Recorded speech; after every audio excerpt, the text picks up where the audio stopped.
Bom, meu nome é Paulo Miranda, eu sou artista plástico e trabalho principalmente com a pintura, né? Às vezes eu enveredo por outros caminhos, mas depende muito do que o meu trabalho pede no momento.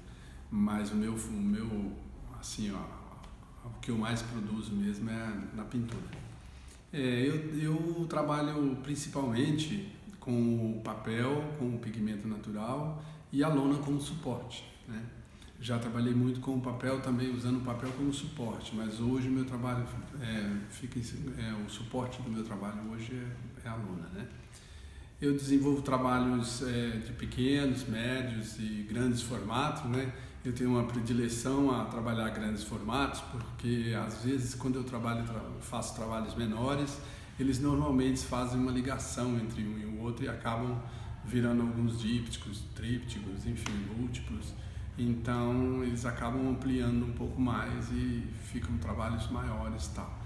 Mas é só uma questão eu acho que de temática também, ou então daquilo que eu estou produzindo na hora, e o tema, ele às vezes pede você um trabalho que seja um trabalho maior, né? E também pela minha predileção mesmo. Eu me sinto melhor num trabalho com suporte maior, né? Com grandes suportes e tal, né?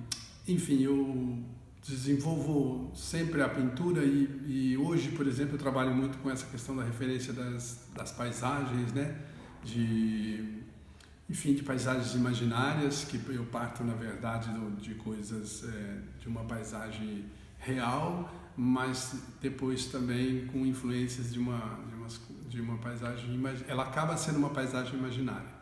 Ela tem o começo dela, vamos supor, ela tem referências reais, mas que são imaginárias. Elas não são uma paisagem no final. O trabalho ele não é um trabalho uma paisagem que você identifica de algum lugar, né? Ela sempre vai modificando durante o processo. E as referências também de outras coisas, né? De materiais, de muros, né? Das cidades, de paredes, né? Que você esbarra por aí. O artista ele vai fazendo uma espécie de um caderno de registro, um arquivo, né, de memória dele, e nesses arquivos você vai recorrendo sempre no ateliê a isso, e isso vai influenciando o trabalho, vai construindo, fazendo a construção do trabalho em si, né, no geral.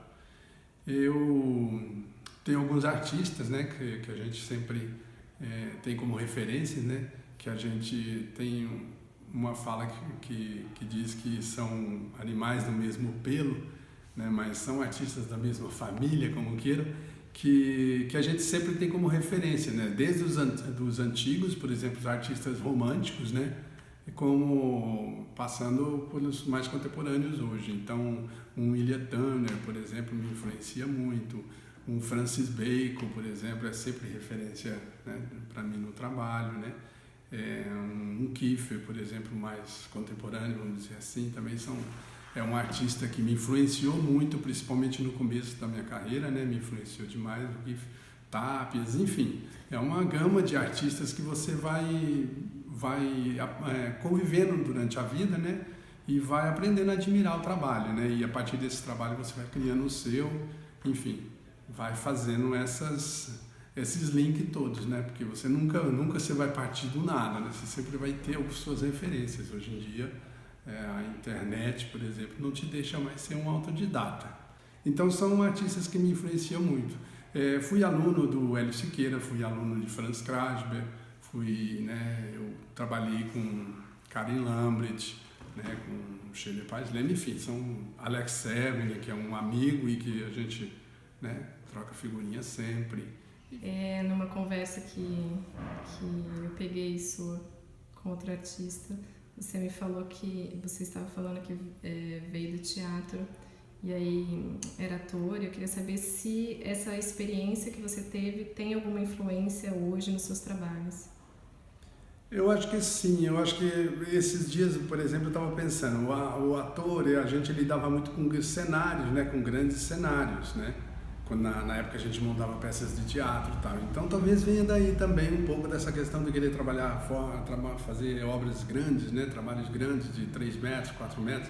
Talvez por conta desse começo, né, de carreira, que eu trabalhei muito com cenografias. É lógico que amadoramente, vamos dizer assim, né? Eu nunca fui um ator profissional, mas na minha juventude, lá nos meus 18 anos, eu sempre achava que eu seria um ator, né? Eu era um ator, não um pintor, por exemplo. E aí a vida foi te levando a chegar na pintura, né? E hoje eu não me vejo mais fazendo outra coisa que você pintar. Mas eu acho que isso influencia, sim, né? Essa questão de você ter trabalhado com teatro, por exemplo, a arquitetura. Eu me formei em arquitetura. Eu acho que a arquitetura também acaba te influenciando no trabalho, né? A espacialidade que você lida, tal, as referências de cadeiras, né, de objetos que tem no meu trabalho. Então, acho que tudo isso, eu acho que tem uma influência assim. Você não passa imune às suas experiências de vida, né? Eu acho que sempre você carrega alguma coisa. Porque é impossível, né, você entrar dentro de uma exposição que você se depara, você, por exemplo, com 18 anos de idade, 20 anos de idade, um estudante, vamos dizer assim, e entrar numa exposição e deparar com uma obra de um Kiefer, por exemplo, e aquilo não te tocar, não te influenciar. E é lógico que você vai levar isso para o teu trabalho depois, né? Se, vamos supor, você venha a ser um pintor, você vai levar isso para o seu trabalho. Agora, é lógico que as dramaticidades são diferentes, né? Uma dramaticidade de um Kiefer, de um cara que mora num país, ou nasceu num país que tem toda a carga dramática de uma guerra, ou de um holocausto, de uma coisa assim, é lógico que a dramaticidade dele é outra. No meu caso, a pintura, por exemplo, ela trata uma questão de melancolia, vamos dizer assim, mas de um vazio, né? Mas é um vazio retirado de uma paisagem que você não, apesar de não ser real, ela é uma paisagem imaginária, mas ela não é uma mata virgem, né? Você percebe, a ideia é essa, que você perceba que ali houve interferência humana e que alguma coisa ali foi devastada, né? Falta alguma coisa naquele lugar, né? Então, a pessoa quando depara com o trabalho, ela pode imaginar várias outras coisas, vários lugares, né? Mas sempre, eu acho que sempre ela vai ver que é um local, uma paisagem mesmo imaginária, vamos dizer assim, que teve uma interferência do homem, né? Existe a presença do homem no trabalho, entendeu? E quando você vê um outro trabalho de um Tapies, de um Bacon, por exemplo, que você vê um animal, né, que ele retrata um animal numa rua, por exemplo, você vê toda a dramaticidade daquela cena e é impossível você não ligar a questão humana, né, daquele animal naquele local, e aquilo não tem uma dramaticidade humana nele, né? Eu acho que isso são as tensões, né, que existem no trabalho, né? Então, sempre o trabalho, eu acho que traz essa tensão, sabe, essa coisa de contar uma história e faz esse link entre a melancolia, entre a dramaticidade de uma guerra, de qualquer outra coisa. E como é o seu processo de trabalho? Parte sempre de alguma coisa ou você vai trabalhando aleatoriamente? Eu parto sempre. Eu tenho sempre as referências de ateliê, né, que você coleta de imagens fotográficas, por exemplo. Eu não sou um artista que faço um esboço antes de fazer o trabalho.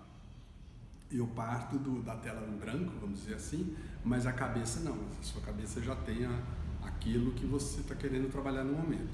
É lógico que durante o processo ela pode mudar, né? Ela pode virar uma outra coisa, mas ela já carrega uma ideia inicial, né?